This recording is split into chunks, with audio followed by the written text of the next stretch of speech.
Praise lord. మే 17వ తేదీ 2024. ఈరోజు దేవుడు మనల్ని బలపరచు వాక్యము హగ్గై రాసిన గ్రంథము 1వ అధ్యాయము 7వ వచనము.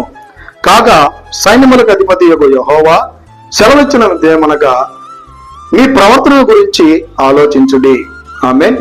ఈ ఉదయకాల సమయంలో మన ప్రవర్తన ఎలాగుందో దాని గురించి దేవుడు మాటలు పెట్టి, మన ప్రవర్తన దేవుని ఎదుట యథార్థంగా ఉండేదిగా ఉండాలి, దేవుని ఎదుట విశ్వాసం కలిగి జీవించేదిగా ఉండాలి, దేవుని ఎదుట నమ్మకం కలిగి జీవించేటువంటిగా ఉండాలి. మన ప్రవర్తన అనేక మందికి ఉపయోగకరంగా ఉండేటువంటిగా ఉండాలి, లేదా అనేక మందికి సిగ్గుకరంగా, అనేక మంది మనల్ని చీదరించుకునేటట్టుగా, అనేక మంది మనల్ని తప్పుపట్టేటువంటి రీతిగా మన ప్రవర్తన ఉండకూడదు.